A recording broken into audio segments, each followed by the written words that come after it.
Diemohi lelembut. Sutrimo ngerem mobile ing pinggir dalan pas sak ngarepe keranjang isi duren sing didasarake ana trotoar. Papan kono katon surem, jalaran lampu ing saurute dalan pinuju mati. Apa maneh wengi iku kahanane mendung. Ora katon rembulan apa dene lintang, kejaba werna ireng ngregemeng nutupi langit. Wancine udakara jam 09.00, persis kaya dek nalika kendaraane rombongan kondangan macet jalaran ana kacilakan lalu lintas sawetara wektu kepungkur. Ya merga dalane dik semono macet, Sutrimo weruh ana bakul duren sing buka ing trotoar kono. Bakule wadon, ayu kinyis-kinyis, pawakane ramping, polatane sumeh, ndadekake atine Sutrimo grunjalan.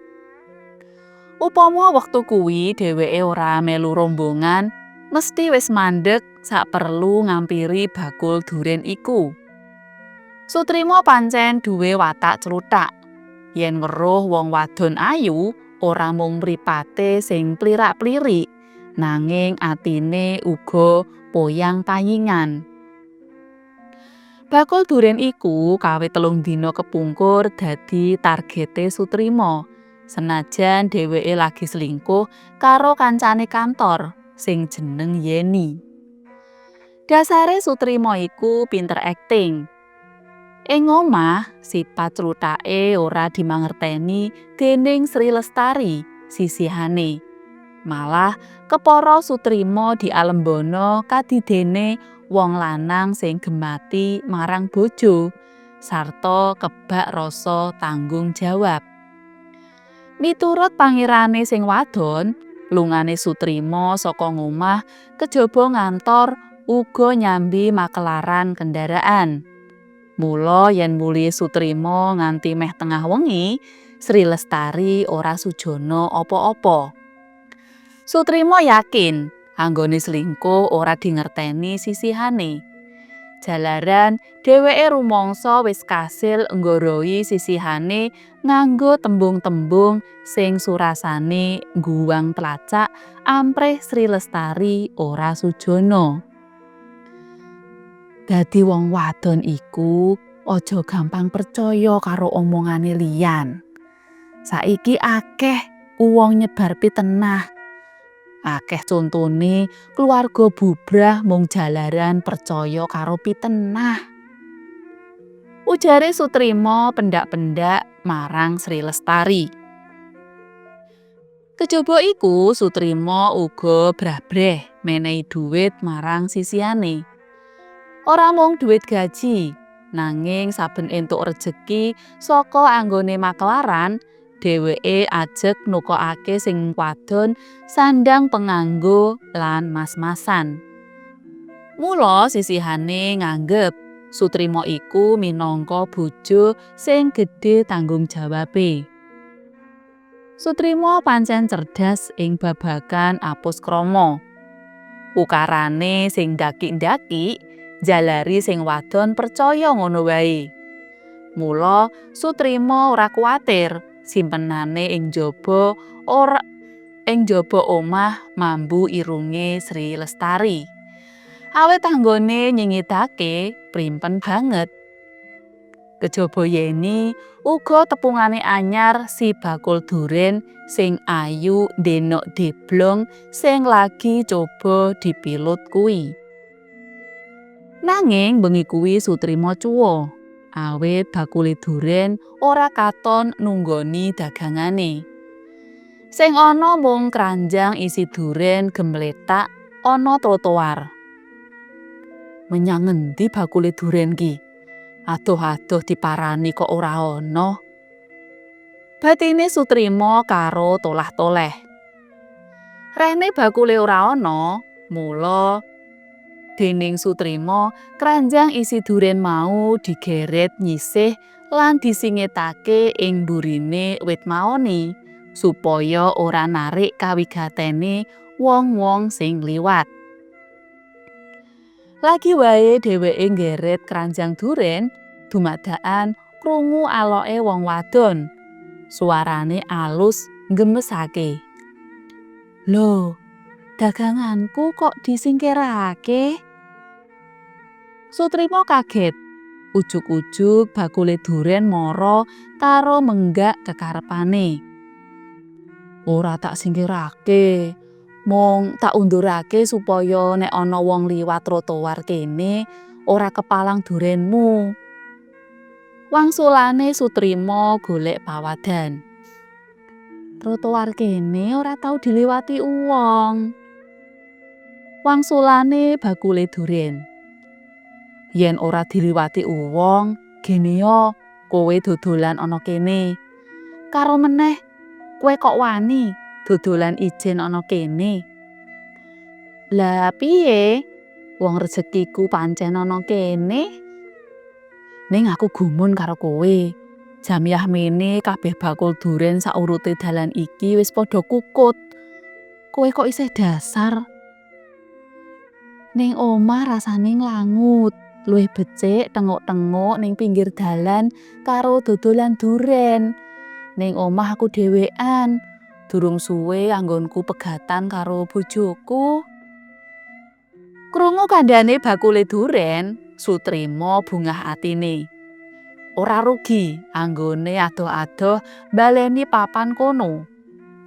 Kadidene randha, bakul duren sing katone isih lugu kuwi mesti gampang diajak sedeng. Mangkono pikirane. Pangirane Sutrimo umur-umurane bakul duren kuwi lagi ngancik 30 taunan. Ayu lan gemesake. Sawetara durung nemu bahan omongan kanggo ngrayu, Sutrimo rewa-rewa nyekeli duren sing keri papat. "Piro iki regane?" pitakone. "Tak murai, borongen kabeh, Mas." "Lah iya, piro?" "200 wae." "Ngene wae, tak tuku sak yuta ning anggonku mangan kancanono." Sutrimo wiwit ngempakake rayuan maute. "Ayak, tenan po? Arep didhahar ana kene apa ning nggon liya?" "Karepku golek papan sing lindhuk ben katrem anggonku mangan durenmu. Timbang kangelan golek papan ning omahku ora ana sapa-sapa. Gelem po sinambi ngeterake aku mulih?" Pancen ukara kuwi sing diarep-arep Sutrimo. Mula tanpa tida-tida Sutrimo terus nyagui. Keranjang duren enggal-enggal diangkat, banjur diselehake bagasi. Dene bakul duren sing ngakune jeneng Rukmini kuwi nyusul munggah ing kursi ngarep. Kendaraan geblas tumuju omahe Rukmini. Jebul jarake ora pati adoh, mung udakara seprapat jam wis tekan. Sutrimo kaget bareng sumurup omahe Rukmini pranyata arupa loji gedhe rinengga taman. Isen-isenane pepak. "Iku omahmu?" pitakone Sutrimo sajak kurang percaya. Rukmini mantuk karo mesem. "Lah wong kowe sugih ngono kok dadak repot-repot bakulan duren barang ki ya ngopo?" Panutuhe Sutrimo. "Aku bakulan duren kuwi mung tak nggo nyrimur sepi kok, Mas.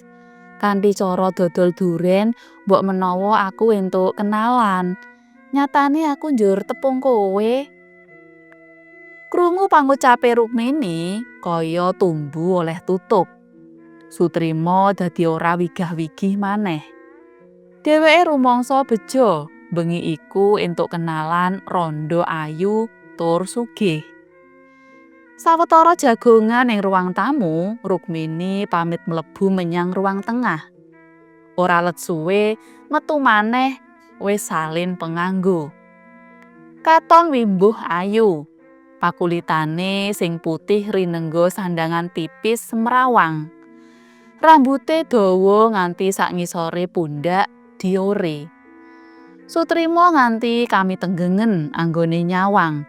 Bola-bali ngelek idu. "Mas, becike kowe bali wae. Aku ora ngira yen Mbah Kakung rawuh mrene.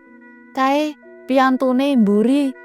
Le dahar durenku ditunda wae kapan-kapan ngenteni swasana aman." Sutrima gelo. Direwangi keroyo-royo ngeterake mulih tundone mung ditundung bali nglentung. Wiwitane Sutrima nyoba ngrimuk supaya diolehi nginep sewengi wae, idep-idep kanggo tamba kesel. Nanging Rukmini gedhek.